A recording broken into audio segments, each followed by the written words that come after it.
자, 안녕하세요. 북소형 카페 여러분. 자, 오늘은 이제 그 1차 모의고사 이제 시작할게요.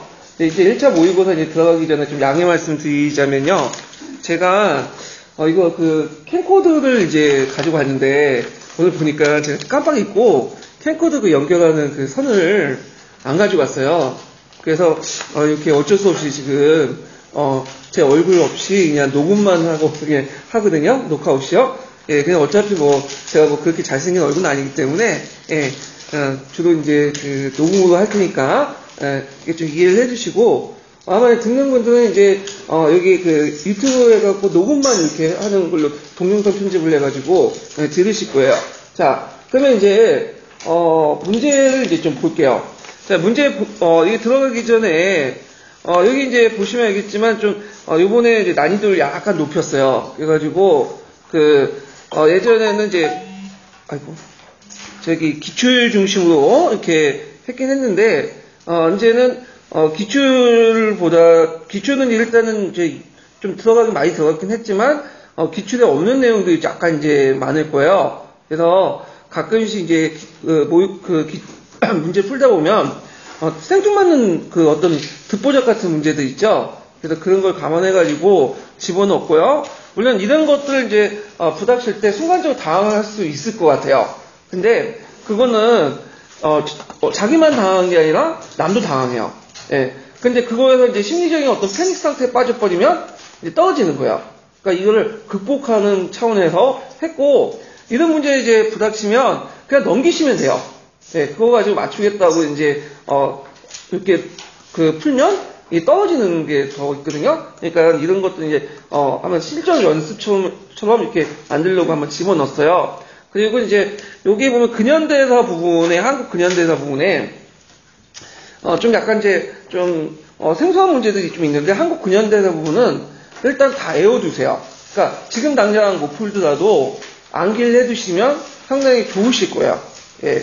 그래서 이 부분은 제가 좀 상당한 정보를 가지고 좀 문제를 낸 거거든요. 예. 그래서 그 한국 근현대사 보면 이제 단체 명칭 같은 거 생뚱맞는 게 있어요. 그런 것들 그냥, 이거 그냥 무시해도 돼. 그런 게 아니라 꼭 외워두셔야 돼요. 그거든요. 그러면 1점이나 2점이라도 좀 벌 수가 있어. 이런 것들은요. 자, 그러면 이제 문제를 이제 풀어볼게요.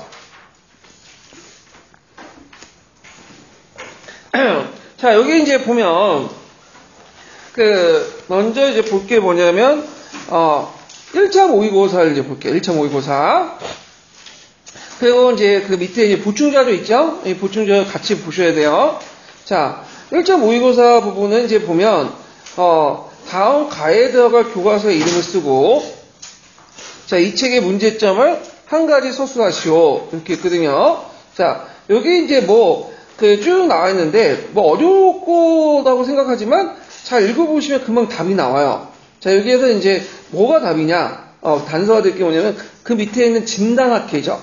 예. 그래서 문제 예문이 너무 어렵다 하면 뭘 보시냐면 일단은 그 출처를 보시면 돼. 그러면 출처를 보시면 거기가 단서 한 50% 나와요. 그래서 그렇게 좀 기억을 해주시고, 자, 그러면 진단학회 하면 물론 진단학회에서 여러 책이 만들어졌죠. 근데 우리가 이제 역교동과 관련돼가지고 딱 나올 만한 게 딱 뻔해. 뭐죠? 미 군정기 때 만들었던 국사교본. 요거 딱 쓰시면 돼요. 국사교본. 그래서 되게 이제 동국사작, 국사교본, 그 다음에 이런 것들, 동문선수, 세 개는 꼭 외워두셔야죠. 기출이 나왔던 거니까. 자, 그래서 이제 가해교과서는 이제 국사교본 이렇게 쓰시면 되고, 문제점도 이제 파란 책이나 이런데 되게 많죠. 이거 오타네. 예. 자, 오타는 다 수정해서 제가 올릴게요, 다시요. 자, 그래서 이제 문제점 같은 경우에는 이제 일단 정치적 변화 위주로 쓰여져 있고 내용이 빈약하다. 그러니까 그 당시에 사회경제사도 없었으니까 그런 말 해요. 그 다음에 이제 본문 구성된 채 사파나 극박의 학습자료는 전혀 실려있지 않으며 우리 역사의 근대적 변화를 별로 서술하지 못했다. 그리고 사화나 단쟁을 강조하여 역사 변화에서 외국의 영향을 중시하는 등 일제 신민사학의 영향에 벗어나지 못했다. 왜냐하면 진단학회의 대부분 그 학자들이 누구한테 이제 배웠냐면 그 일본인 학자들한테 배웠어. 그러니까 그들 의도하지 않았지만 뭐냐면 일본의 어떤 신민적인 어떤 그 신민상과의 잔재가 좀 있었어요. 그런 것들은. 그래서 제가 이제 보충 페이지에 이제 그 내용을 1번 국사교본 적어놨으니까 좀 보시고요. 자, 그럼 2번 문제를 볼게요. 자, 2번 문제는 이제 요거는 어디에 나와 있는 거냐면 후한서 동의열전에 있는 내용이에요. 예. 그래서 이 후한서 동의열전 이렇게 나와 있는 내용인데 요 내용은 이제 한문사료는 그 뒤에 있으니까 이제 이렇게 보시는데 한문사료 나왔다고 당황하지 마세요. 되게 이제 최근에 한문사료 부분이 그 자체를 해석하다는 문제는 거의 안 나와요. 단서 주어지고 그 역사적 배경을 물어보는 거죠. 예. 그래서 이제 한문교육가 분이 제가 한문사료 번역을 맡겼는데 자기도 그 말을 모르겠대요. 번역은 하는데 답은 모르겠대. 그거 뭐냐면 한문을 많이 알아도 역사적 배경 지식이 없으면 못 푸는 거야. 예. 그래서 이제 최근에 이제 예전에 2문제 나왔는데 최근에 딱 보니까 한 문제가 줄어들었어. 그래서 제가 이제 모의고사도 한두 문제도 한문사를 줄여놨거든요. 예. 그러면 여기에서 이제 단서가 되는 건 뭐냐면 그 앞에 북이 탕리국이죠. 예. 탕리국이라는 말은 어디에서 많이 들어봤죠? 이거는 어디냐면 그 부여의 그 시조가 누구예요? 동명성왕이죠. 그러니까 고구려의 시조도 동명성왕이지만 부여의 시조도 동명성왕이야. 그래서 진짜 동명성왕은 누구죠? 부여의 동명성왕이죠. 그럼 동명성왕의 신화가 그 고구려의 동명성왕의 신화에 영향을 줬거든요. 예, 그건 예전에 기초에 나왔던 거죠. 그러면 요 탕리국은 뭐냐면 그 부여가 세워지기 전에 동명성왕이 그 올려 있었던 그 부족국가야. 거기에 탈출해가지고 나와서 세운 것이 부여국이죠. 그러니까 이제 거기에 뭐 다 해석할 필요 없이 거기에 들어갈 나라는 뭐겠어요? 부여예요. 부여. 근데 이제 부여에 관련해서 정치체제 특징을 삼국지 위지동의전 내용을 기준으로 갖고 얘기를 했으니까 우리가 이제 교과서나 통론에 있는 삼국지 위지동의전에 있는 내용을 기준으로 이제 보시면 되겠죠. 그래서 이제 정치체제 특징은 왕이 자치권을 지닌 여, 가. 가라는 것은 이제 부족장이죠. 사출도를 함께 국정을 운영하는 연맹체제였다. 연맹왕국체제였다. 이렇게 쓰시면 돼요. 근데 이제 주의할 것은 삼국지 위지동의전은 그렇게 적혀있긴 했는데 부여가 이제 나중에 중앙집권화돼요. 부여도 왕권이 강해지고. 근데 이제 교과서라든지 통론 그런 내용이 없어요. 근데 전문 그 역사서에는 그 나와 있어. 그건 왜 그러냐면 삼국지 위지동의전 이후의 기록에는 그렇게 나와 있어요.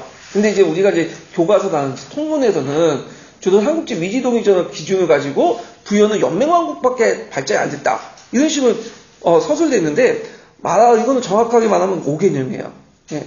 부여도 중앙집권화 됐어요. 근데 이제 그 교과서 정도의 수준에서는 그러니까 그렇게 외워두시는 게 제일 좋을 것 같아. 그러면 부여가 한번 봐야 되겠죠.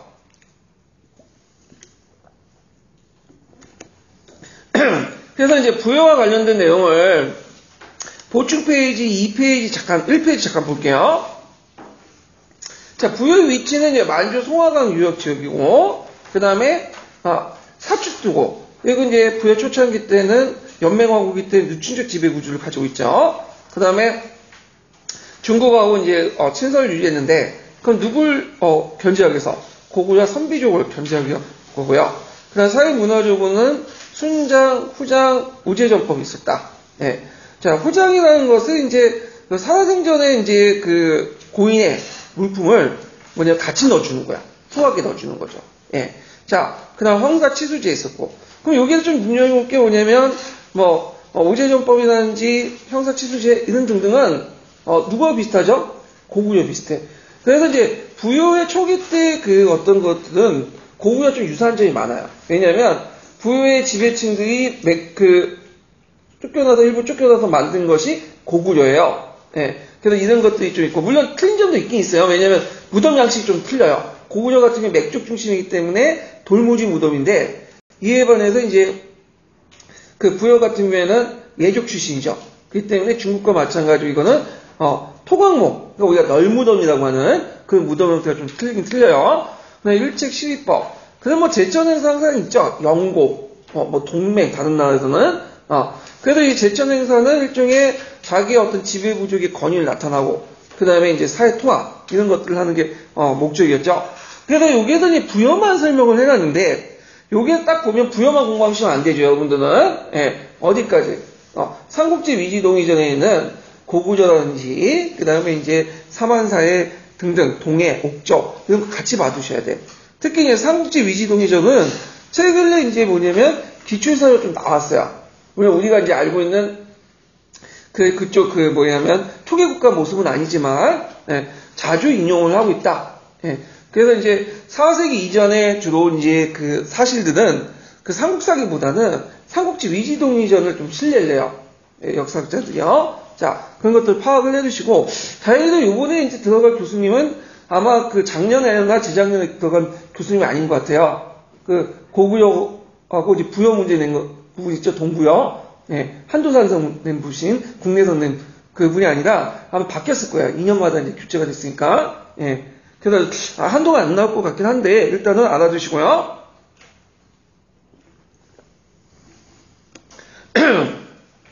자, 3번 문제 볼게요. 다음 사조가 쓰여진 시기의 왕은 누구이며 가에 공통적으로 들어갈 개혁기구를 쓰시오. 이렇게 했는데, 자, 여기는 단서로 다룰 건 뭐냐면 기산만이죠. 기영우의 동생. 기산만 옥사 사건은 언제 일어났죠? 이거는 이제 그 충무왕 때 일어났죠. 충무왕 때. 그래서 충무왕 때 그 개혁이 있었죠. 그 충무왕 때 개혁의 중심 것은 정치도감이에요.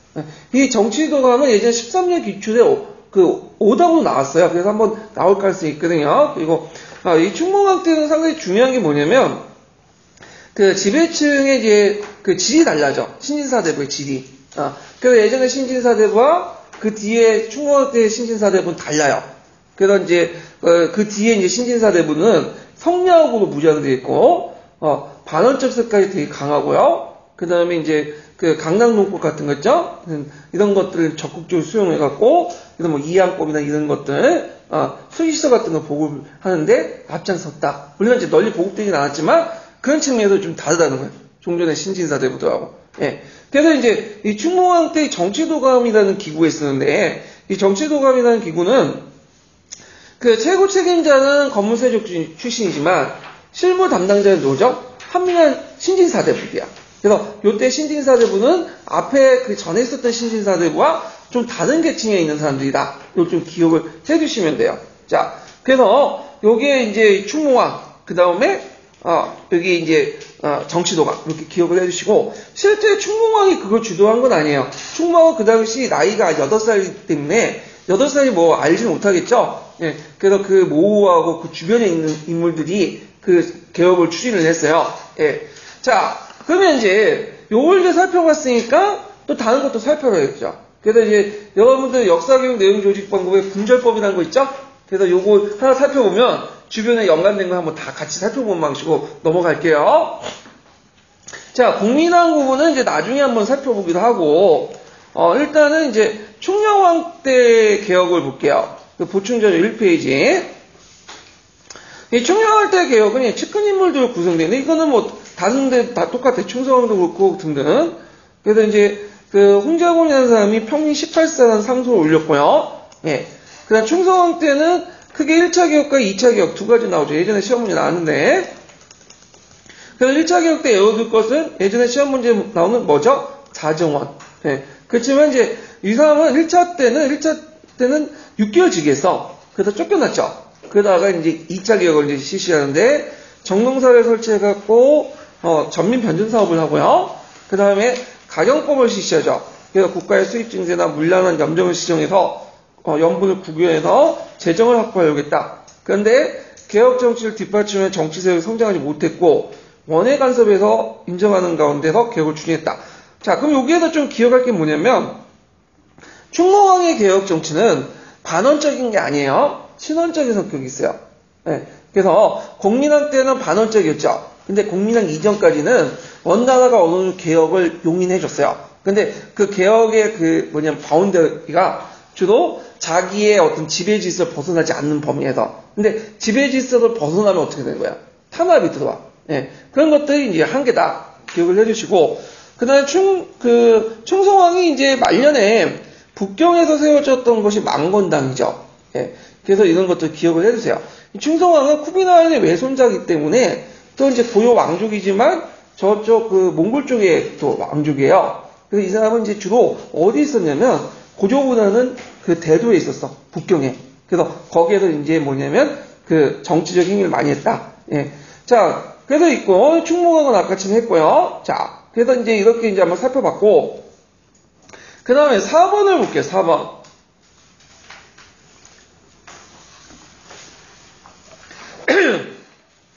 자, 4번은 이제 내용을 보면 자, 다음 가와 나의 사료를 순서대로 옳게 나열한 것을 보고 다가 기획이 내걸었던 개혁 내용 중에 조선 후기의 시각자 영향을 받은 내용을 한 가지 서술하시오. 이렇게 했는데 그 4번의 답안이 초창기 때 이제 제가 올릴 때 이제 그 올리신 분들은 받아보신 분들은 좀 답이 좀 이상할 거야. 나라라가 3번 나오는데 제가 수정을 했어요. 그래서 수정한 걸 기준으로 이제 보면요. 자, 요거는 동학교도의 활동들을 뭘로? 시간대별로 순서대로 나열한 거죠. 요런 문제 유형이 예전에 한번 시험 문제 나왔어요. 예. 그래서 요걸 한번 이제 제가 문제를 한번 만들어봤는데 자, 일단은 마는 뭐죠? 보훈 집회죠. 예. 보훈 집회. 그 다음에 이제 첫 번째고 나는 고부 봉기죠. 두 번째. 그 다음에 세 번째 사건이 뭐냐면 그때 이제 그 세 번째 무장 기포 창의문. 예. 그래서 기포 창의문 하는데 이 기포는 봉기 창의문이에요. 똑같은 말이에요. 예. 그래서 이제 있고 그 다음에 그 전주합약을 맺은 다음에 직강 설치. 그 다음에 이제 가가 이제 여기 보니까 이제 일본에서 쳐들어오니까 핍박하여 경국공 포위 같은 것도 있죠. 그런 거 연결시키니까 2차 봉기. 그럼 딱 나왔죠. 이거 관련된 사료는 어디에서 찾았냐면 심푸셈에서 제가 찾았는데 요번에 제가 문제를 심푸셈에서 많이 냈어요. 그래서 이제 있고 그 다음에 개혁안 관련돼 갖고 이제 직강소 예전에 한번 시험 문제 나왔죠? 예. 직강소 개혁안들 쭉 보면 거기에 토지를 평균 분작하자 이런 말이 있어. 그 오지영의 동학사 아시죠? 거기서도 그 토지를 평균 분작하자 이런 것들인데 직강소 강령인가 그 내용에 똑같은 말들이 있어요. 그러면 여기서 분작한자라는 말이 두 가지 의미로 해석할 수 있거든요. 하나는 소유권, 또 하나는 경작권. 근데 이제 그 당시 다른 사료들 보면 되게 분작이 소유권보다는 거의 뭐냐면 경작권. 그러니까 그 당시에 조선 후기 때 이학권이 널리 보되고 강작이 확대되면서 경작권조차도 뭐예요? 양극화됐죠. 네, 몰아줬잖아. 네, 그래갖고 이걸 뭐냐면 같이 나눠주자라는 논의가 있었어. 네, 그래서 이걸 대존론 그런 것도 있는데 자, 이것도 시작자들 주장한 거예요. 예전에도 한번 기초가 관련돼서 나왔는데 그래서 이제 직강소에서 관련된 개혁안 중에 조선 후기의 시작자의 영향을 받은 것은 그 당시 토지를 평균 분작하다. 그래서 이제 여기 분작의 의미는 경작권의 의미가 좀 강하다. 이렇게 기억을 해두시면 될 것 같아요. 그래서 이제 요 부분도 심플쌤에 있는 내용이야. 예, 한번 찾아보시고요. 자, 그 다음에 이제 5번을 이제 볼게요. 5번. 이거 잠깐 5번 보기 전에 일단 이걸 살펴봐야 돼. 동학농민운동을 이제 전반적으로 봐야 되겠네요. 예.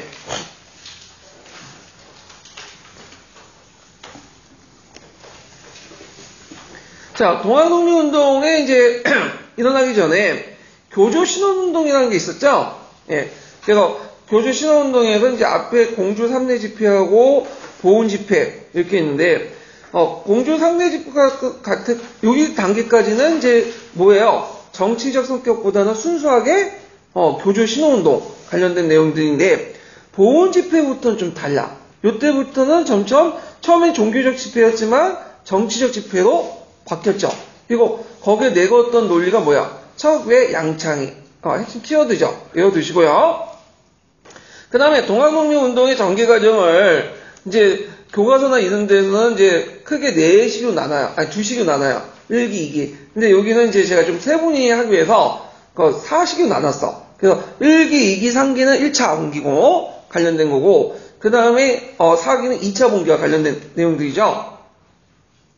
그래서 일단은 이제 1차 봉기 때는 이제 고부 밀량기로서 고부군수 조봉강의 행포와 착취에 대항해서 일어났고요. 요때 사발통운 같은 걸 또 만들었고, 그 다음에 2기 때는 그때 이제 안핵사 이용태가 행포를 부렸기 때문에 다시 나왔죠. 그래서 보고관 및 재폭구 및 요거 기억을 해주시고, 그래서 2차 봉기 때, 1차 봉기 때 가정들이 쭉 나와 있는데 요거 꼭 외워두세요.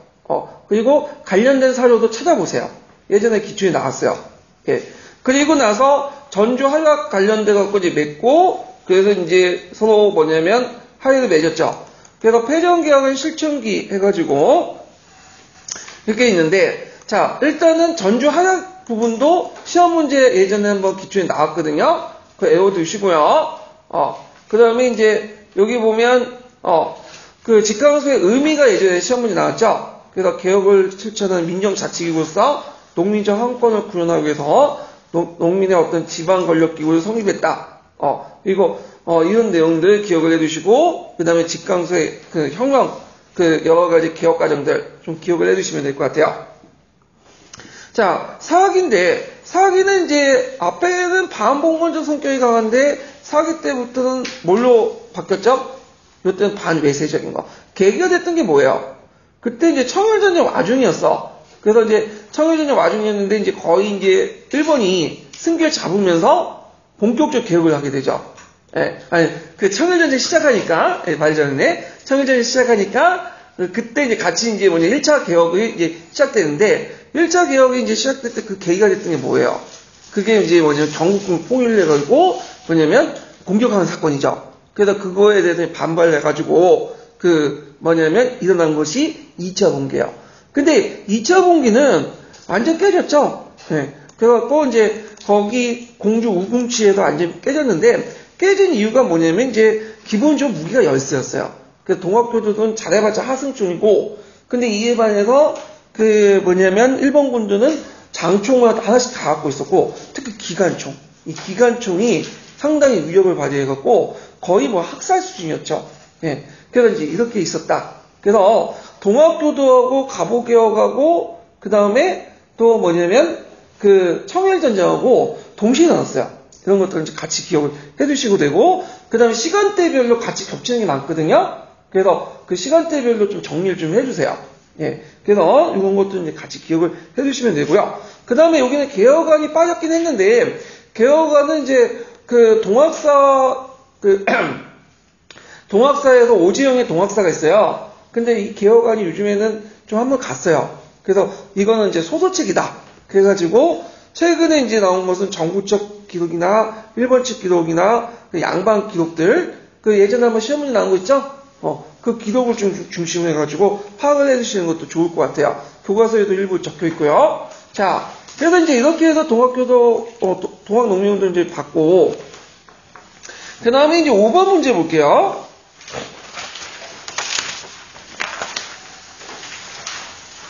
자, 다음에 기업사건의 명칭을 쓰고, 나의 내용을 고려해서 니은이 인물이 어디에 속해 있는지, 민족인지 말해보시오. 이렇게 했거든요.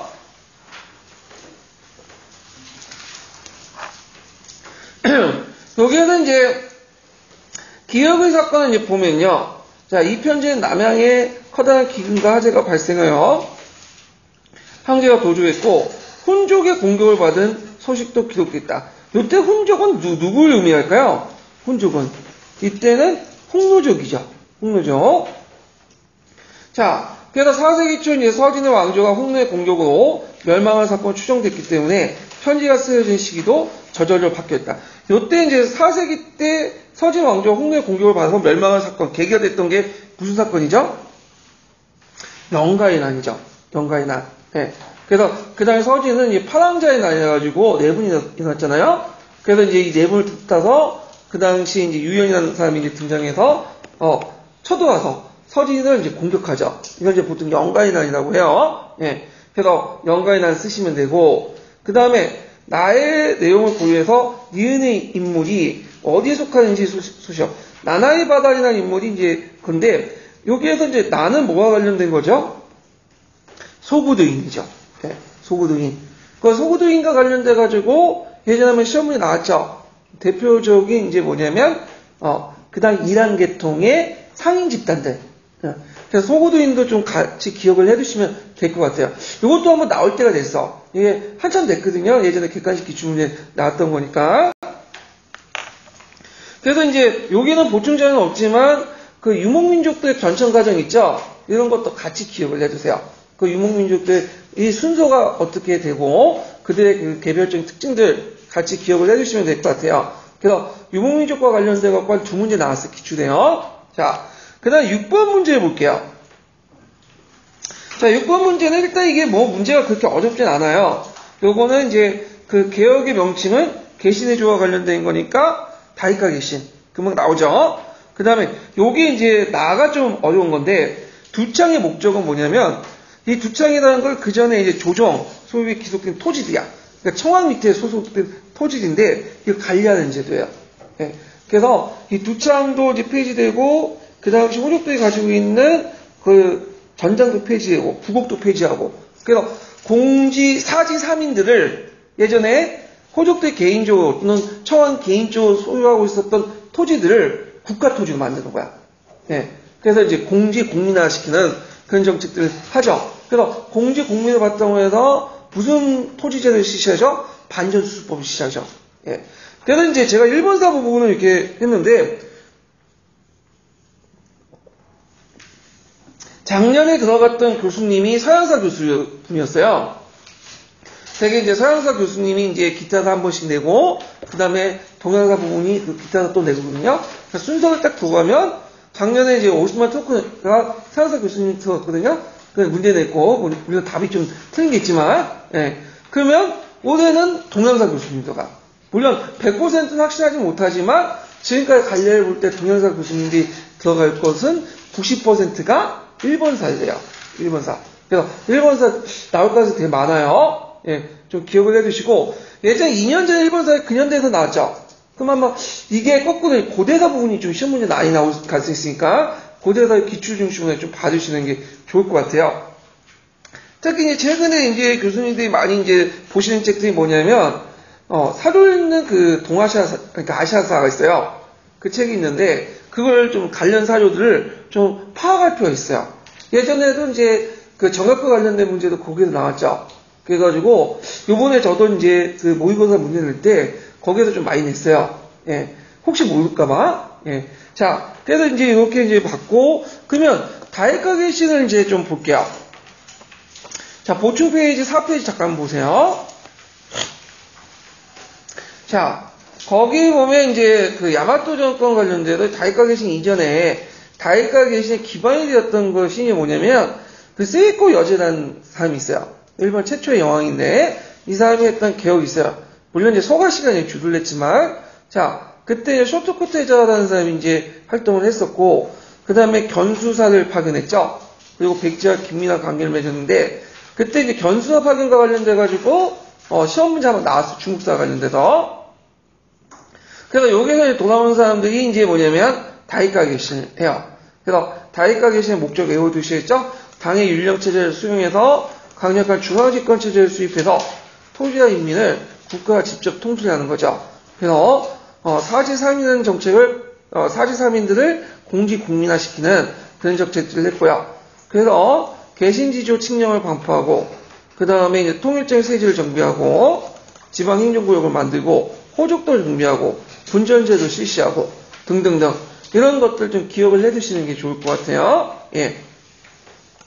그 다음에 이제 그 밑에 대무청왕의 업적이 나와요. 그래서 시험 문제는 안 나왔지만 좀 기억해 뭐냐면 거기 대무청왕이라면 이 사람이 실질적으로 이제 뭐냐면 율령체제를 완비했던 사람이거든요.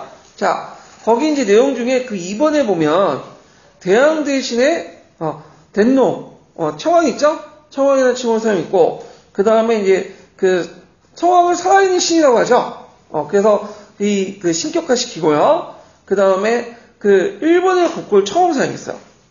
그래서 이제 교과서에서는 나라 시대로 서술됐지만 실제로는 그 뭐냐면 그 나라 이전, 그러니까 아스카 그다음 고군 시대 말기 때 사용했던 거야. 7세기 말기 때. 근데 최근에 이제 그 교과서에서는 이게 원래 역사 팩트가 틀렸거든요.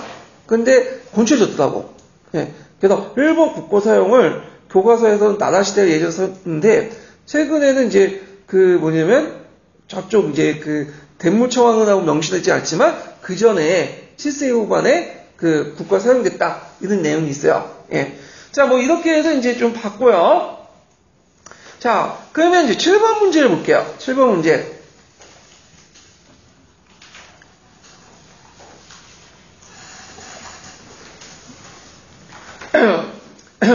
자, 7번은 뭐와 관련된 내용이냐면 문답 수업과 관련된 거죠. 그래서 이제 그 문제를 보면 다음 밑줄친 질문 종류 중에 박 교사가 최종적으로 선택한 질문의 목적과 이 질문에 필요한 상호작용을 두 가지 쓰시오. 이렇게 했거든요. 자, 문답 수업 같은 경우에는 이제 시험 문제 안 나온 지가 좀 됐어요. 근데 나올 가능성이 많아. 이제 객관식 기출에 좀 많이 나왔으니까요. 그래서 녹색 책을 기준으로 보면 그 문답 수업이 4가지가 있죠. 인지기억 질문, 수요적 질문, 학산적 질문, 평가적 질문. 그래서 이제 교실 수업사항이 있는데 이 교실 수업사항은 어디에서 이제 제가 발췌했냐면 검은책이 있는 내용이에요. 관련된 것들. 그래서 이 검은책도 좀 파악을 해둘 필요 있어요. 이 검은책이 이제 김한종 교수님이 썼던 책이거든요.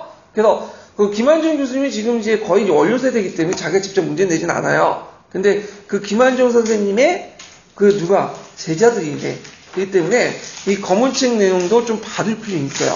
예. 그래서 요번에 이제 기출 문제 보면 검은책 내용에서 나온 게 있어요. 뭐가 나왔냐면 역사를 안다는 부분 있죠. 이거 갈색책 내용이라고 이제 파악을 했는데 갈색책은 몇 줄밖에 없어. 실제 이 갈색책이 기반이 된 책이 뭐냐면 검은책이에요. 검은책. 예. 그 검은책이 있고 거기 뭐 모충인당 같은 거 있죠. 그대도 검은책 있는 거 그대로 낸 거야. 예문에. 예. 그래서 이제 그 내용을 이제 보면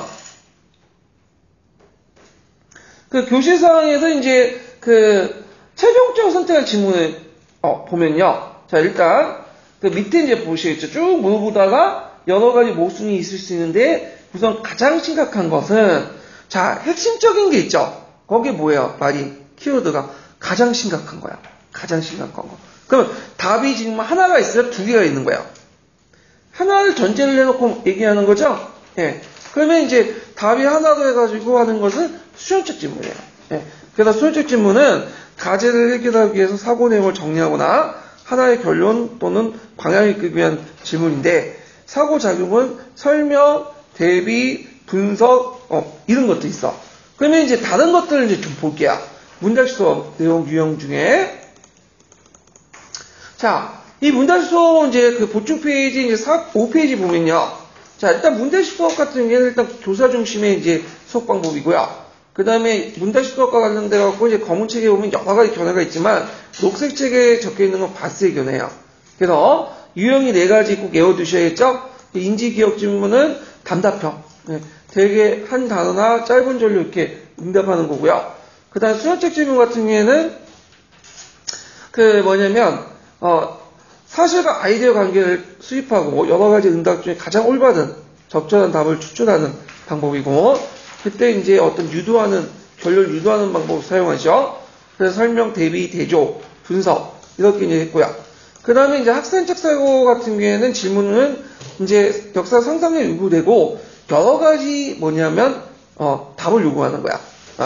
그래서 가야제를 다양한 각도에서 사고하도록 자극하는 질문이고요. 예측, 가설, 추론 등등이 필요하다. 그러면 학살적 질문하고 수용적 질문을 구분하는 방법은 학살적 질문은 답이 여러 가지고 근데 수용적 질문은 딱 하나만 있는 거예요. 예. 그래서 이제 여기에서 이제 그 앞에 말한 것처럼 문제에서 가장 근본적인 배경 등등 가장 심각한 이런 것들은 이제 학살적 질문과 관련된 것이 아니라 수용적 질문이다. 단서를 여기서 찾으시면 되고요. 자, 그 다음에 평가적 질문 같은 경우에는 이제 그 키워드가 뭐냐면 적절하냐, 적절한. 네. 그래서 판단, 가치, 선택과 관련된 질문으로 사상과 지식을 조직하고 결정하는 이를 정당한 질문은 적절한. 이것뿐만 아니라 무조건 적절한이라는 말이 나오면 판단력과 다 관련된 거예요. 적절한. 예. 그래서 이제 이런 것도 있고 실제 활용하는 것은 4가지 용어를 같이 활용한다. 예. 요거 이제 같이 기억을 해두시면 될 것 같아요.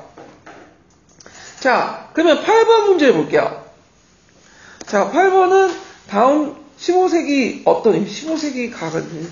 못하네요. 예. 자, 15세기 어떤 도시국가에 대한 소개이다. 자, 이 도시국가의 명칭을 써보고 가에 들어갈 기간을 쓰시오. 자, 영토는 퐁강 그 하류 계곡지대 안디아의 그리스 본토 및 주변 섬 일부 소유. 그래서 이제 있는데 여기에서 이제 핵심적인 것들은 소유가네. 이거부터. 그래서 아드리아하고 그리스 본토 부분은 되게 이탈리아 반도 외곽 지역이죠. 그러니까 밖의 지역이잖아요. 이런 지역들은 이제 어디에 어느 거냐 베네치아야. 베네치아는 해상화국이기 때문에 곳곳에 식민지를 많이 뒀어요. 예, 그런 것들과 연결시켜서 이제 같이 기억을 해두시면 돼요. 그 다음에 이제 조선사업이나 해외무역. 그래서 특히 조선사업 배를 많이 만들었어. 그 여러분들 이제 그 십자군 원정할 때 배 있죠. 거의 어디서 만들었냐면 베네치아에서 만든 거예요. 베네치아.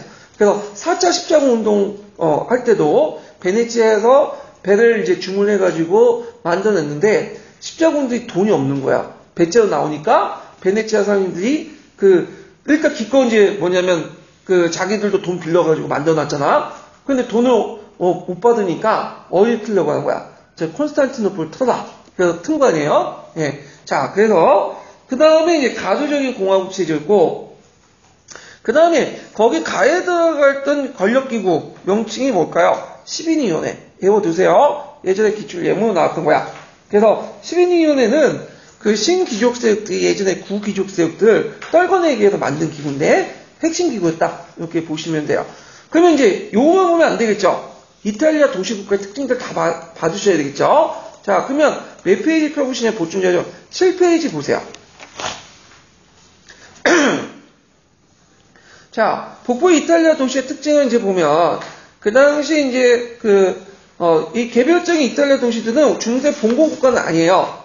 그래서 중앙집권적 어떤 성격을 띠고 있고, 그 대표적인 게 피렌체라는 국가가 있죠. 그래서 고도의 문화의 중심지였고 지식강군의 중심지였으며 정치적으로 불안했고요. 거기 이제 피렌체를 지배했던 가문이 외워두셔야겠죠. 메딘치가 금융가도 유명하죠. 그래서 이제 피렌체하고 이제 좀 기억할 게 뭐냐면 치오피의 난이 있어요. 그래서 사회계층 간의 어떤 대립 발생, 상층 시민들의 시정 독점 등등이 일어났고, 이런 것에 하층민들의 어떤 정치 참여 불안을 느낀 시민들이 강력한 지배자 등장을 원했고, 그때 등장한 가문이 메디친가다. 이렇게 좀 기억을 해주시면 돼요. 자, 그 다음에 이제 말판에 메디친가가 잠깐 쫓겨난 사건이 있었는데, 그때 이제 신정정치에 일어났어. 이게 뭐냐면 사보놀라. 이렇게 보시면 돼요. 요선 기억해 두시고, 자, 베네치아를 보면 제일 정치적 안정이 유지됐고요. 그 다음에 혼합정치 체제를 유지했고, 그 다음에 여기 보면 이제 통령이 있고, 대의기구, 그 다음 원료원, 시민위원회인데, 시민위원회 좀 기억을 해주세요. 그거. 그 다음 밀라노 같은 경우에는, 비스콘티가가 통치했다가, 나중에 스포르차가 통치했다. 이런 것들. 그래서 밀라노, 베네치아, 그 다음에 피렌체, 세 개 도시의 특징들을 좀 기억을 해두시면 될 것 같아요. 자, 그리고 이제 이렇게 해서 이제 받고, 그 다음에 이제 좀, 넘어가서 9번 문제를 볼게요.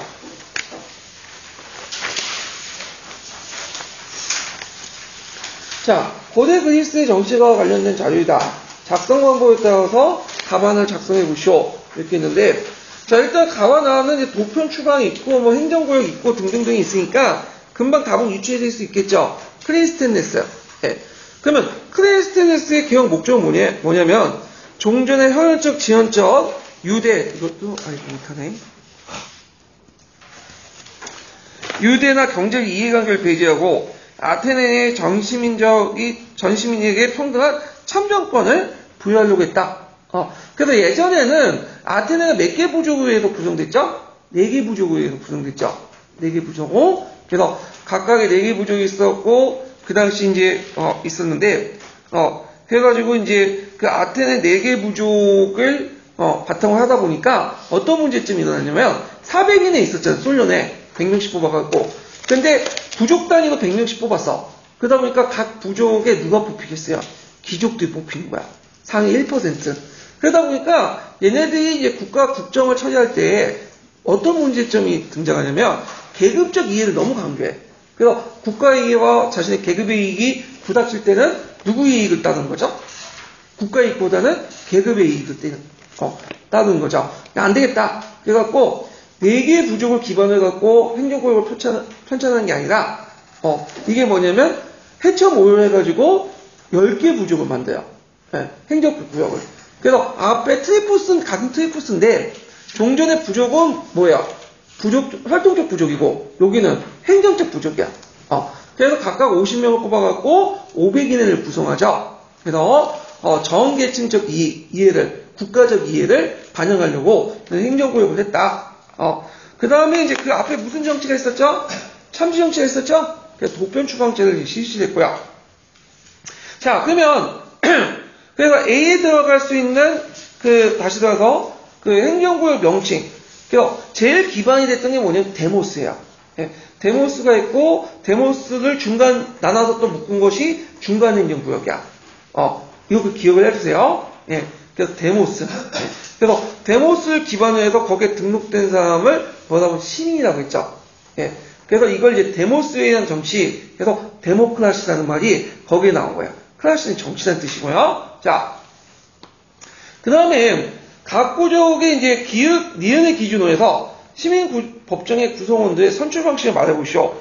자, 요때 시민법정은 서기에 보면 어떻게 되어 있냐면 모에 동일하게 500인에게 동일하게 구성됐다. 그러면 500인 동인을 같이 하면 되시겠죠. 추첨해서 부족마다 50명씩 선출해서 구성됐고. 근데 이 시민법정은 솔련 때 만들었고 다시 한번 크레스트네스트의 개혁 작업에서 이렇게 구성이 됐고요. 근데 여기까지는 아직 힘이 약했어요. 언제 확대됐죠? 그때는 이제 페리클라스 때. 페리클라스는 더 확장됐죠. 네. 근데 여기는 크레스트네스트는 보여보니까 그렇게 쓰시면 돼요. 그 다음에 거기 이제 디귿 도평추방제의 목적. 요 금방 쓰겠죠? 이거는 참주가 될 가능성 있는 사람들 추방하기에 실시했다. 이렇게 보시면 돼요. 그래서 이제 고대 그리스와 관련돼서 솔련, 크레스텐네스, 그 다음 페디클라스 3명 시험문이 많이 나오죠. 네, 요거 꼭 기억을 해두시면 될 것 같아요. 그러면 관련된 내용을 잠깐 볼게요. 보충 페이지, 잠깐 보충 페이지 나왔나? 안 적어놨네요. 그래서 이거는 뭐 각자 찾아보시고, 예. 자, 그 다음에 이제 보너스 문제는 좀 이따 풀고요. 자, 거기 뭐 10번 문제 볼게요. 다음은 2개의 내러티브 유형과 관점과 관련된 글이다. 작성 방법에 따라서 답안을 작성하시오. 이렇게 했는데, 일단 이제 2개의 내러티브 유형이 2가지가 있어요. 문학적 내러티브하고, 그다음 역사적 내러티브 2가지가 있는데, 자, 내러티브를 문학과 똑같이 생각한다. 허구에 불과하다. 이런 거와 역사적 내러티브는 인정하지만 뭐에 기반을 해야 된다는 거야? 팩트에 기반을 된다. 이 2가지 관점이 있고 그와 관련돼갖고 예전에 기출문에 나왔던 거죠. 이게 갈색책에 있는 내용인데 자 여기 설명하기 전에 갈색책 내용도 좀 봐주실 수 있겠어요. 그래서 오늘 갈색책 내용이 나왔죠. 그래서 들리는 소문에 의하면 예전엔 녹색책, 남색책 그 다음 파란책만 가져왔는데 갈색책도 이제 가지고 온다는 거예요. 그래서 갈색책 비판적 읽기 쓰기 관련된 문제가 나오는데 근데 갈색책은 딱 보면 아시겠지만 딱 안 떠져. 결정적으로. 그래서 갈색책 관련된 문제가 나와버리면 순간적으로 뭐냐면 뭔가는 쓸 수는 있어요. 근데 멘붕이에요. 이게 막 확실하지가 않아. 그러면 어떡하냐. 그냥 최선껏 쓰세요. 포기하면 안 돼요. 네, 한자도 끌어가지고 쓰시면 좋아. 왜냐면 그것은 나뿐만 아니라 다른 사람도 똑같아. 그래서 이것도 보시면 뭔가 답은 쓸 수는 있는데 뭔가 머릿속에는 뭔가 도는데 뭔가 답이 명확히 안 나오는 그런 느낌이 드실 거야. 예, 그걸 이제 염두에 두고 만든 거예요, 제가. 예, 그래서 일단은 이제 보면 가는 이제 뭐가 관련된 것이냐면 문학적 내러티브죠. 현대인들의 어떤 입장에 따라서 역사의 소재를 프로타시킨 거죠. 자, 그 다음 나와 관련된 것들은 뭘까요? 팩트를 강조하는 거죠. 현대인의 관점이 아니라 과거의 내재적 관점을 가지고 정리한 거야. 그건 역사적 내러티브죠. 그러니까 똑같은 소재다도 문학적 내러티브하고 역사적 내러티브가 달라요. 예. 자, 그러면 이제 보면 하이트라는 사람이 딱 이름 나오면 하이트는 문학적 내러티브야. 이 사람은 문학적 내러티브 텍스트는 다 나와. 이 사람은 역사학자가 아니에요. 문학 이론가야. 그래서 이 사람의 입장은 뭐냐면 역사도 뭐다? 문학이라는 뜻이야. 가공의 상상문이다. 그러다 보니까 이렇게 있는데, 자, 교육의 입장에서 가이스터디 유형의 일반적 특징을 서술해보고 니은의 의미를 쓰시오. 그래서 이제 가이스터디 유형 같은 경우에는 이제 뭐와 관련된 거예요? 문학적 내러티브와 관련된 내용이죠. 그래서 이제 뭐 언어, 담론, 질서 의미 부여. 그래서 모르면 그냥 무조건 이 사람이 나오면 언어, 담론, 레토릭 그런 말이 들어가면 2점 중에 1점은 건져요. 뭐 말을 모르겠다면 언어, 그다음 담론, 레토릭 이것뿐만 아니라 텍스트론도 마찬가지야. 언어와 담론만 그냥 쓰세요. 모르면 무조건. 예. 그래서 이제 스토리는 언어적으로 존재며 담론적 질서다.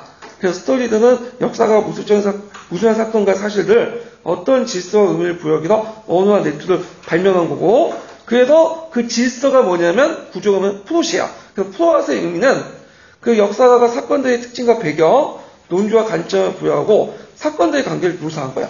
그래서 이제 동명상의 신화를 다룰 때도 이 부분을 이렇게 플롯화시킨 거야.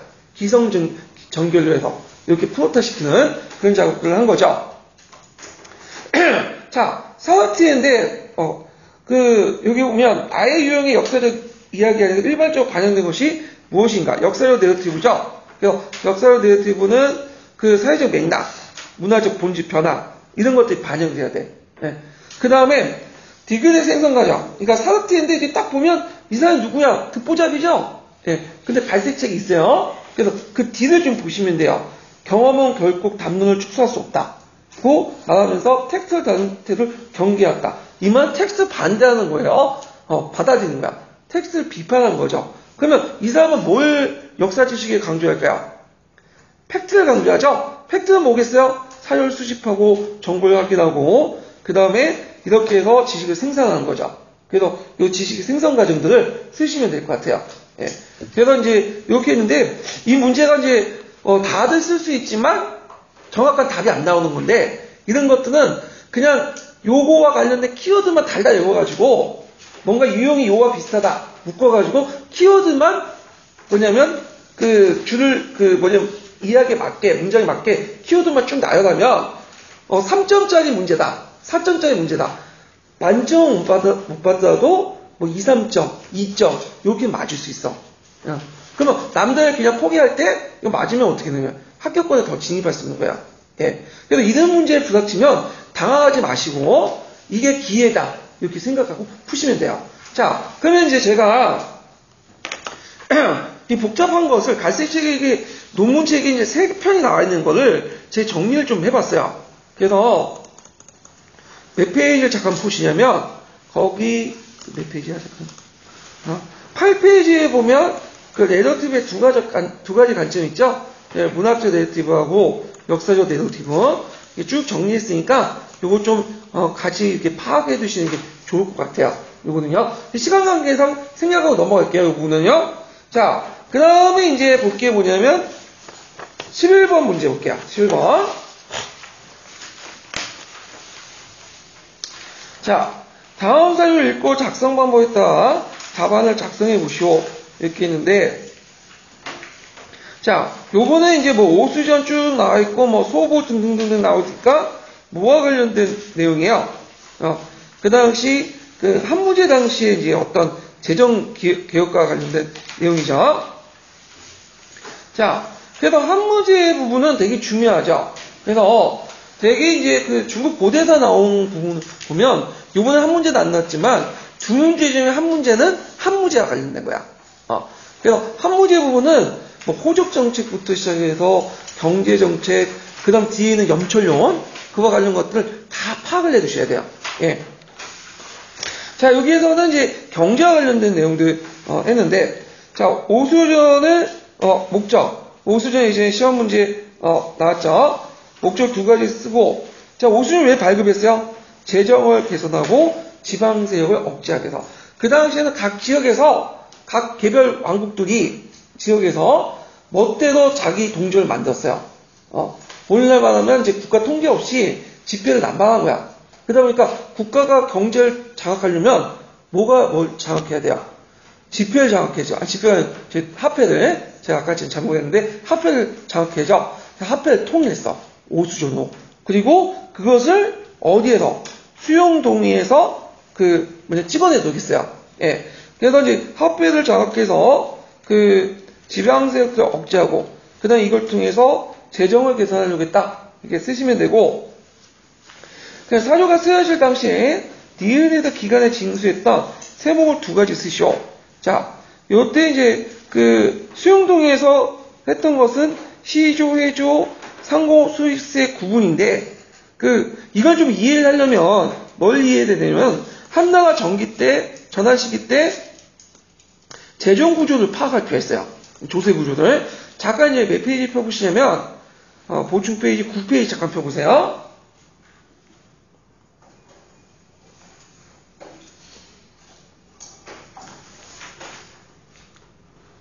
자,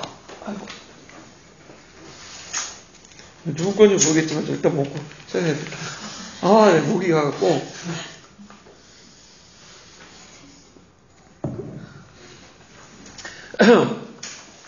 자, 이 한나라 때는 조용조라는 것들이 완비되지 않았어요. 그러다 보니까 조용조가 완비된 건 당나라 이후고, 이때 당시에는 조용조라는 개념이 좀 약간 달랐거든요. 그래서 물본세인 조와 그 다음 인구세인 부하고, 그 다음 노동세인 요역, 이렇게 3가지로 나눠볼 수 있는데, 자, 한나라 재정의 특징은 이제 크게 3가지를 이제 볼 수가 있어요. 하나가 이제 국가재정과 항실재정이 분리됐다. 전환시대 때. 그러다가 이제 나중에 후한 때 국가재정과 항실재정이 일치했는데, 일단 전환의 기준을 보면, 국가재정은 이제 항자가 인민을 지배해서 국가를 운영하는 공공재정이에요. 그래서 대산업에서 관리했고, 그 다음 항실재정은 항상 개개인의 사생활을 관련된 것들이야. 그래서 소부에서 관리했어. 그래서 이제, 이렇게 있는데, 나중에는 이제 뭐냐면, 대산업에서 이제 통합이 됐죠. 예. 그래서, 이렇게 이제 있는데, 자, 그러면 여기에서 물어보는 것이 니은과 관련된 거죠. 소부. 예. 아까 수용동이라고 했는데, 이거 잘못 말한 것 같아요, 제가. 니은은 물어본 게 소부예요. 그래서, 소부에서 이제 징수했던 세목은 어디와 관련된 거죠? 소부는? 여기 보시면 알겠지만, 항실 개개인의 어떤 재정이죠. 개개인 재정. 그래서, 그때 이제 항실 개인의 재정은 이제 상인수택 있죠. 자연에서 나왔던 건 다 들어가시면 돼요. 시조, 해조, 구분. 그래갖고, 자연에서 나온 물산. 그 다음에 이 구분하는 것은 이제, 거기 인구세 중에 미성년에 걷는 것도 있어요. 미성년은 항실 재정에 속하고, 3번은 국가 재정에 속해요. 그래서, 모르면 그냥, 시조, 해조, 시장세, 바다에서 걷는 것 등등. 그래서 자연에서 나오는 모든 물산은 천자의 소유물이다. 이런 관념에서 걷었다. 좀 기억을 같이 해주시는 게 좋을 것 같아요. 자, 그렇지만 이것도 전환 때 얘기고요. 후한 때는 다 어디로 통합됐죠? 대산업. 그래서 후한 때 들어가면 앞에서 언급했던 수용동이라는 화폐 제조기구도 있죠. 그것도 어디에서 관리하냐면 대산업에 다 관리해. 그러니까 오늘날 말하는 경제기획원 같은 거대 경제 기구가 이제 통합이 된 거죠. 자, 그래서 이제 이런 내용들 쓰시면 되고, 그다음 다시 문제에 들어와서 디귿에 보면 간청에서 가지고 있던 도구를 철로 주조하게 하시옵소서. 이거는 철이나 이런 것들을 뭘 하는 거예요? 전매하는 거죠. 전매제. 근데 이 전매제는 이제 한무제 때 처음 실시한 건 아니에요. 춘추 전국시대 때도 기독에 보면 전매제에 관련된 내용이 있어요. 근데 이제 우리가 이제 교과서나 이런 데서는 이제 한무제 때부터 이제 얘기를 하니까 일단 여기를 기준으로 해갖고 얘기를 하면 전매제는 실시한 경제적 배경이 뭘까요? 그 당시 경제적 배경 쓰고 있어요. 예, 여기 보시면 자, 그래서 이제 여기 답안은 배경으로 되어 있고 있겠네. 이유도 공치는 게 있겠네. 예. 자, 경제 이유를 보면 농기구는 전국시대에 의해 보급된 필수품화 되고요. 수요가 큰 농기구의 제조는 국가가 독점하면서 수익을 증대시킬 수 있다. 이렇게 쓰시면 돼요. 그 당시 농기구는 무슨 농기구죠? 여기 빠졌는데 철제 농기구죠. 예. 거기 앞에다가 철제 농기구 좀 쓰시면 되겠죠? 예. 그러면 정치적 배경은 뭘까요? 정치적 배경 쓰자면. 그거는 무슨 원정? 홍노 원정. 홍노 원정에서 재정이 고갈됐다. 이렇게 쓰시면 돼요. 근데 요건 너무 여러분들 다 알고 있기 때문에 약간 이제 말을 좀 돌려가지고 경제적 배경 이런 식으로 물어봤어요. 자, 그래서 한 문제 이제 정책과 관련돼갖고 물어봤고 보너스 문제는 다음 시간에 좀 풀어보고요. 자, 일단은 12번 문제를 볼게요. 자, 다음 자료는 해방정국 시기 때 정책 사항이다. 작성 방법에 따라서 답안을 작성해 보시오. 해방정국이라는 것은 되게 이제 우리나라가 독립했지만 독립국가가 건설하지 않았던 1945년부터 해서 1948년 이 시기죠. 정치로 되게 혼란했던 시기야. 그리고 되게 뭐 현대사 부분에서 해방정국 시기가 좀 상당히 많이 나와요. 한 세 문제 정도 한 문제는 이렇게 나오는 것 같아. 되게. 자, 거기 이제 보면 자, 자료 A에 보면 일단 뭐 한때 국제세요 우리의 지배할 것이다 그러면서 쭉 나와 있는데 여기에서 가와 관련된 단체 명칭은 뭘까요? 요거는 조선건국준비위원회 이렇게 쓰시면 돼요. 그래서 조선건국준비위원회 알 수 있는 그 단서가 된 게 뭐냐면 거기 쭉 읽다 보면 통일전선의 결성이죠.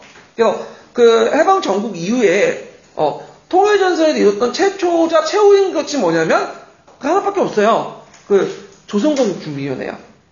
그래서 조선건국준비위원회는 뭐냐면 좌우 합작기구죠.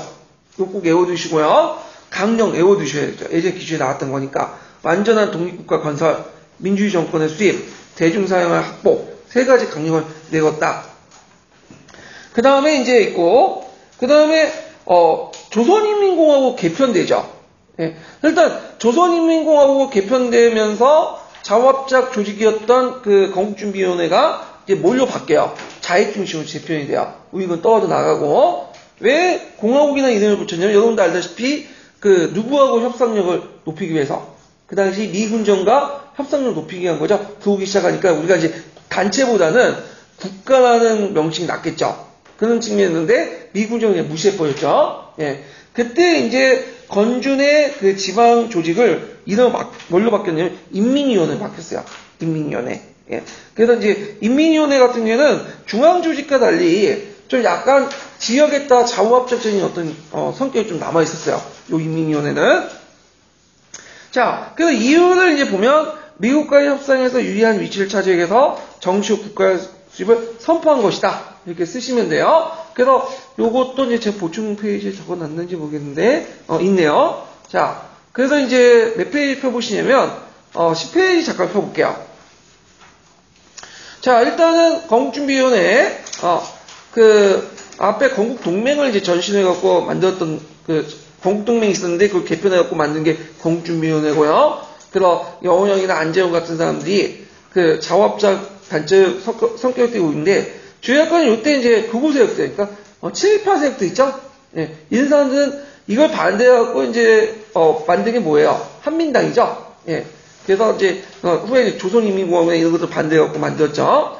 그리고 그 당시 이제 강령 내용 외워두시고, 근데 이제 안재홍이 탈퇴하면서 중도 우파 세력들이 탈퇴하고, 그 다음에 좌파가 다수 차지하면서 조선인민국이 공화국이 수립됐다. 자, 그래서 이제 명칭이 바뀐 게 뭐냐면 연합군 인정받는 목적, 미군정 인정받는 목적이었고요. 그 다음에 이제 인민위원회가 그 밑에 건준 지부 학대 개편하면서 이제 해체됐다. 그래서 이제 이들이 이제 인민위원회가 성립됐고 각 지역의 치안과 행정 담당을 했고 적산을 관리했고요. 이때 적산이라는 말은 외워두셔야죠. 예전에 기출에 나왔고 적산은 뭐예요? 일본 애들이 놔두고 간 토지를 말해요. 토지나 기업, 공장. 일본 애들은 이제 우리 본고 도할 때 동산 같은 경우에는 가져갈 수 있죠. 동산은 이제 여러 가지 기금속이나 이런 것도 가져갈 수 있는데 부동산 가져갈 수 없잖아. 그러니까 놔두고 갔어. 그래서 이 적산 이런 것들을 관리했다. 그래서 인민위원회에 관련된 내용들을 좀 파악을 해주시면 될 것 같아요.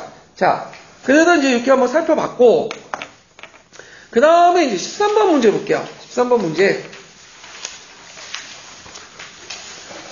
자, 13번 문제는 몽골 제국과 관련된 내용인데,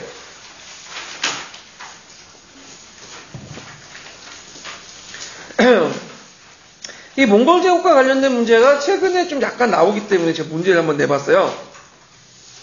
그래서 요거는 이제 기출하고 관련된 문제는 아니에요. 예. 그래갖고 요거는 동계 정도 읽어보시면 금방 이제 풀 수 있는데, 일단 그 몽골 제국의 칸이 계승 전쟁을 볼게요.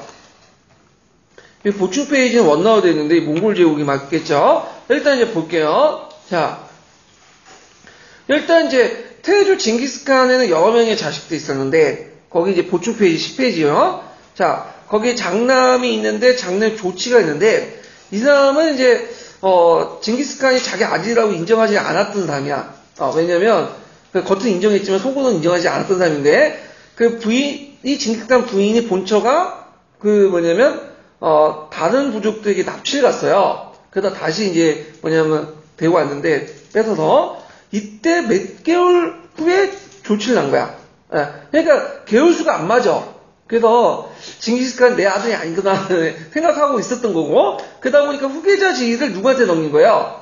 두 번째 아들이었던 차카타에게 넘긴 거죠. 자, 하여튼 이 조치의 아들이 누구냐면 바투야. 바투가 나중에 러시아 원정 갔죠. 그래갖고 뒤에 이제 사와이에 세웠던 항국이 카차코 항국이죠. 예. 그 다음에 이제 차카타이인데 차카타이가 있고 그 집안이 차카타이 항국을 세웠고요. 그 다음에 상당히 오고타이가 있어. 예. 그래서 잠깐 제가 말을 잘못했는데 차카타이가 있고 그 이대 황제가 이제 오고타이 칸이에요. 제가 말을 잘못했어요. 예. 오고타이 칸이 있는데 그 이대 타이조 오고타이 칸이 이제 뭐냐면 죽고 나서 그 아들이었던 키욱이라는 사람이 있어. 기욱. 이 기욱이라는 사람이 누구하고 대립을 했냐면 바투하고 별로 사이가 안 좋았어요. 예. 그러니까 기욱이 이제 바투 보고 너는 이제 어디에서 종자도 모르는 놈이다 하면서 서로 욕하고 그러니까 이제 바투가 이제 얘를 충돌하는 과정에서 기욱이 원정군을 이끌고 갔다가 가는 도중에 어떻게 해요? 죽게 되죠.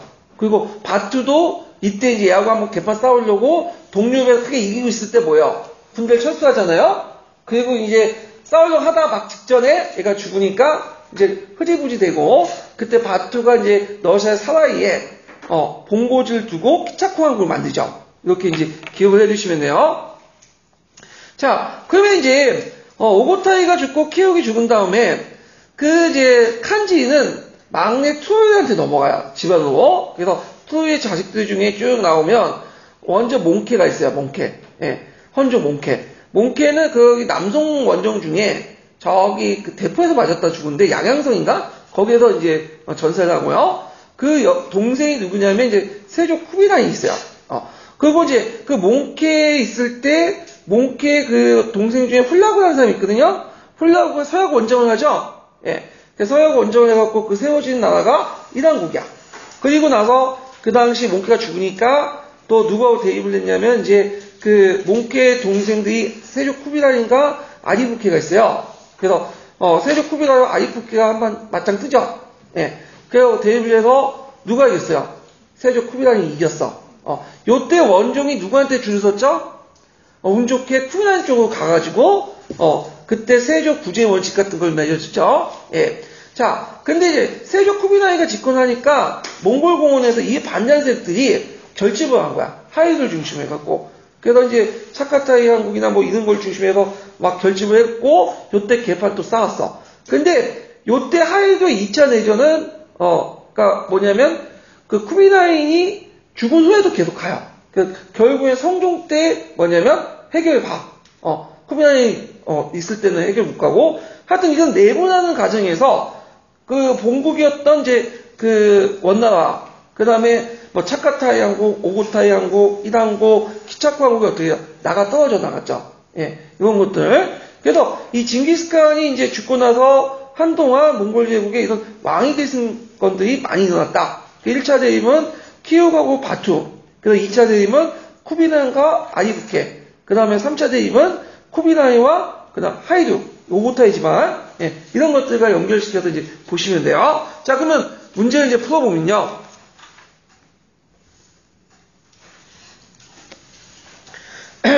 자, 다음은 몽골 제국과 관련된 자료이다. 작성 방법에 따라서 답안을 작성하시오. 자, 상황이 이러하다. 아리부케가 우리에게 무슨 생각을 갖고 있는지 알 수 없다.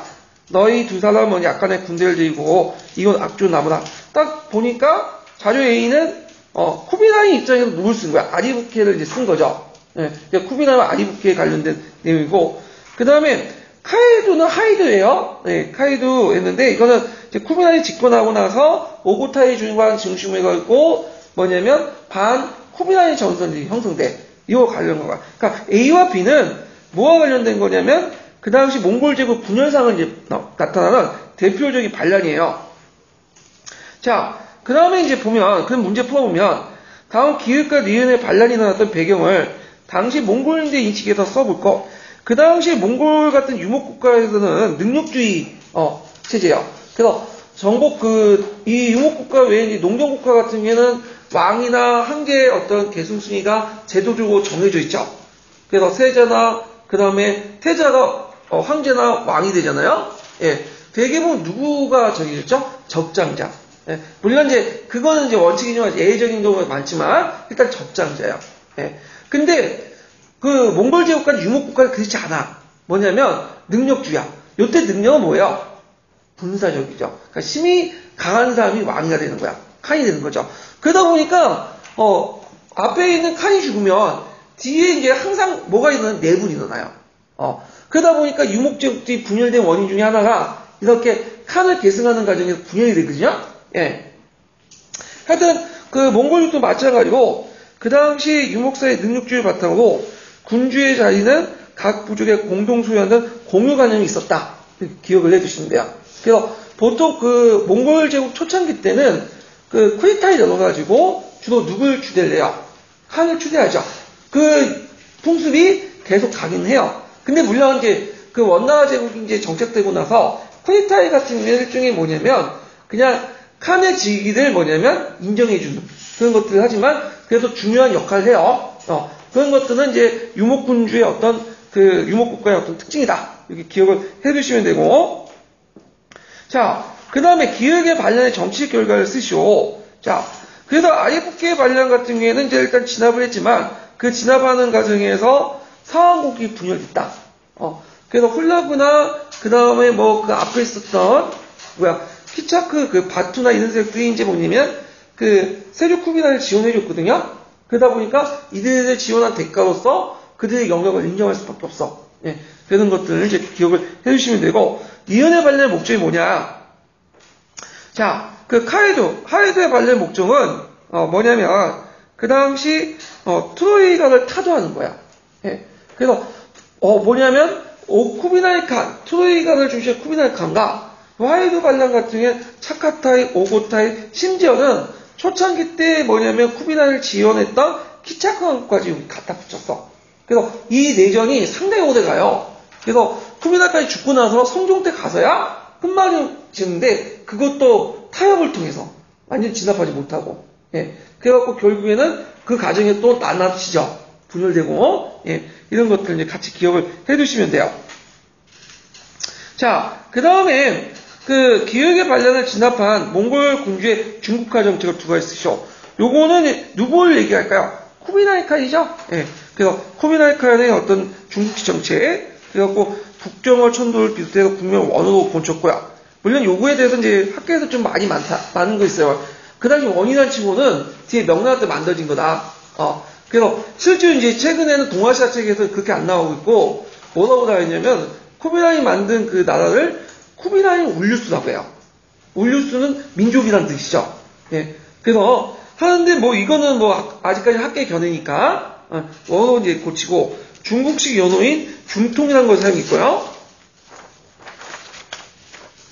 그 다음에 중국 관료 제도를 채용했다 등등 이렇게 중국식 왕조를 만들었다 이렇게 이제 보시면 돼요. 자, 그 다음에 이제 있고 14번 문제 볼게요. 14번 문제. 자, 다음은 19세기 때 유럽의 각국의 매진 조약 내용이다. 작성 방법에 따라서 답안을 작성하시오. 자, 요거와 관련된 내용은 이제 뭐와 관련된 거냐면 삼국동맹과 그 다음에 삼국협상과 관련된 거야. 1차 세계 배경과 관련된 동맹과 협상과 관련된 내용인데 요 부분도 꼭 기억을 해두셔야겠죠? 예전에 기출하면 나왔기 때문에 나올 가능성이 많아요. 자, 그러면 자료에는 삼국 동맹과 관련된 내용이고, 자주피는 영불 협상, 삼국 협상 중에 하나인 영불 협상과 관련된 거야. 예, 이런 것들 이제 보는데, 요거는 이제 뭐하고 관련된 독일의 외교 정책도 관련돼 있어요. 그래서 독일의 외교 정책 관련된 내용들을 좀 볼게요. 자, 보충 페이지 몇 페이지 보시냐면요. 10페이지 잠깐 펴보세요. 자, 10페이지에 보면, 자, 일단 비스마르크의 외교 정책 꼭 기억을 해주셔야겠죠. 비스마르크의 외교 정책 방향은 두 가지가 있어요. 하나가 이제 프랑스 고립화 정책, 형상 유지 정책. 그래서 이제 이걸 갖다 비스마르크 체제를 유지하려고 했고요. 그래서 비스마르크는 초창기 때 통일 전까지는 활발하게 이제 전쟁을 일으켰잖아요. 근데 통일 후부터는 안정화 정책을 깨요. 왜냐하면 독일이라는 나라가 유럽에 딱 어디에 있어? 중앙에 있죠. 근데 주변이 불안해지면 의도하지 않게 독일이 뭐예요? 침하일 가능성이 많아요. 그러면 비스마르크 입장을 때는 지금 제일 중요한 게 뭐야? 내실을 다지는 거잖아요. 중앙 집권을 강화하고 그러다 보면 정책 방향이 흩어질 수밖에 없으니까 이런 정책들을 내걸었던 거야. 자, 그래서 이제 처음에는 3제 협약을 맺고 그 다음에 더 발전돼서 이제 3제 동맹을 맺고요. 그리고 나서 삼국 동맹으로 이렇게 발전돼 나가죠. 예. 그래서 이제 형상 유지 정책으로 잘 볼 수 있는 게 베드닝이죠. 그 내용들 좀 파악을 해두시고요. 그 다음에 삼국 동맹인데 이제 그 비에름 2세가 즉위하면서 이제 뭐냐면 안전이 180도가 바뀌어요. 그래서 이 사람은 적극적인 팽장 정책을 해요. 범게르만주의를 내세우면서. 그래서 이제 이 사람은 이제 3비 정책, 삼국 동맹을 유지하면서 그 당시 프랑스, 러시아, 영국의 이해관계를 다 건들고 다니죠. 그러다 보니까 얘네들이 자극을 받아갖고 예전에 영국, 프랑스, 러시아는 대립하고 있었어. 근데 공동의 적이 등장하니까 뭐야? 얘네들이 협상을 맺게 돼요. 그래서 이제 3제 협상이 삼국 협상이 등장해요. 이 삼국 협상은 특징은 뭐냐면 개별적으로 맺어요. 개별적으로. 그래서 서로 맺었는지 잘 몰라. 왜 그러냐면 비밀 조약이기 때문에. 그러니까 나중에 이제 터지고 나니까 1차 세계 터지고 나니까 서로 선전포고하는 과정에서 얘네들이 조약을 맺었구나 알게 된 거예요. 그래서 비밀 외교의 문제점이 등장하니까 나중에 이제 윌슨 같은 사람이 이거 없애자고 하잖아요. 예. 그래서 뭐 이렇게 있고 그러면 이제 쭉 보면 삼국협상 내용을 보면 자 쭉 넘어가서요. 거기에 보면 영국의 외교정책 변화 이거 외워두셔야겠죠. 그래서 예전에는 명예로운 고립과 대독일 친선 관계였는데 이제는 동맹체제로 바뀌었고요. 독일세 견제하려고 했고 왜 이렇게 명예로운 고립에서 그 동맹체제 형태로 바뀌었냐? 두 가지 이유 외워두셔야겠죠. 일단 그 당시 열강의 경제적 군사력 발전이 그 영국의 절대적 우위를 허용하지 않았고요. 특히 이제 비에름 2세 제국주의 정책 때문에 군비확정 정책, 그것 때문에 영국이 자극을 받았어. 특히 해군법을 제정했어요. 해군법은 그 영국의 해상 지배력을 약화시킨 법이에요. 그래서 그걸 제정해갖고 아예 법으로 군비 함대를 만드는 걸 정해놨어. 근데 이게 되게 위험한 게 뭐냐면 영국 그 당시 해상력을 장악했었죠. 영국 육군 약해도 해군 강해요, 얘네들이. 해군을 장악해야지 인도 같은 큰 식민지들을 장악할 수 있어. 해상권을 잃으면 어떻게 돼요? 대영 제국이 무너지는 거야. 그래서 이런 위기의식. 자, 그래서 이제 영국도 이제 적극적으로 이제 뭐냐면 그 동맹관계를 맺게 됐다.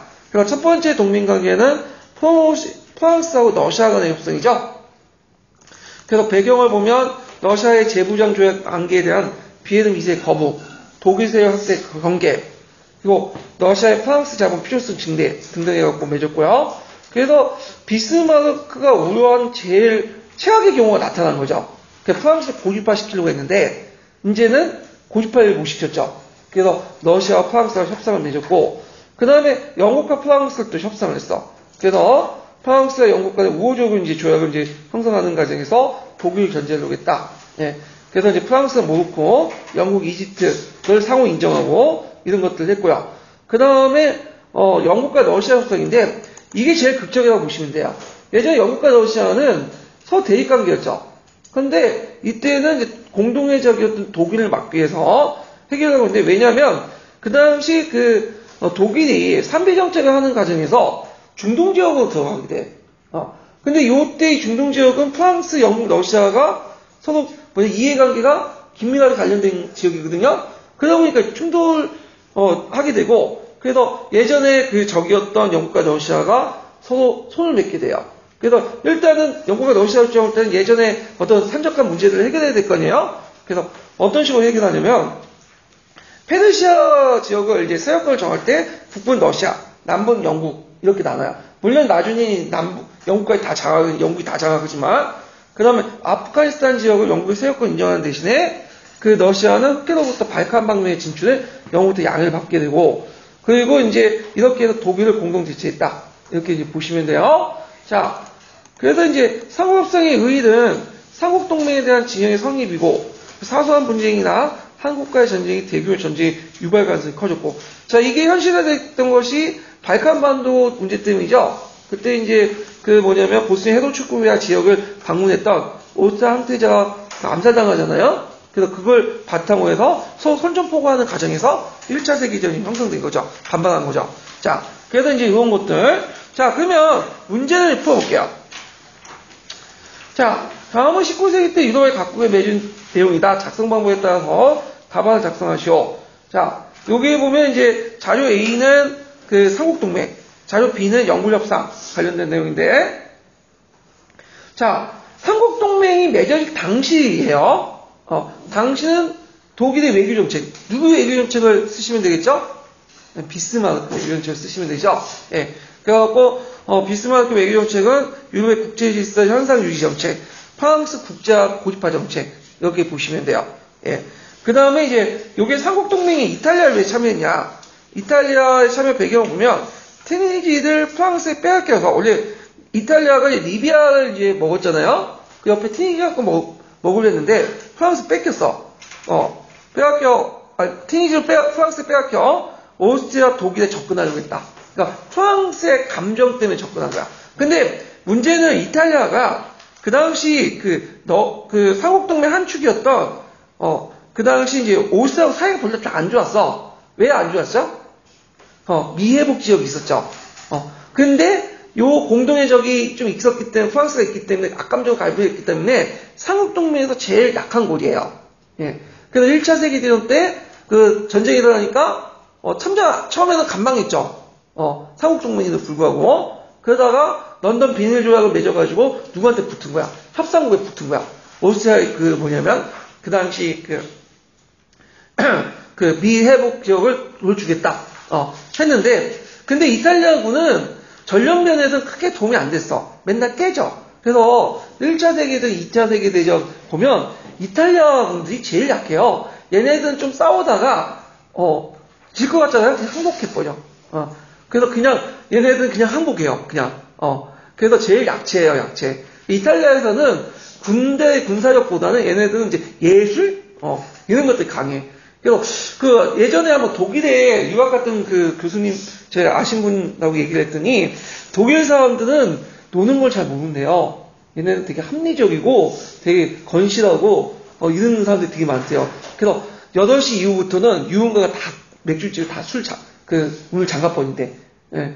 근데 그래서 독일 사람도 좀 노는 사람은 독일에서 안 노고 어디는 이탈리아 가서 논다고 하더라고. 이탈리아 가면 유흥 문화가 발달됐대.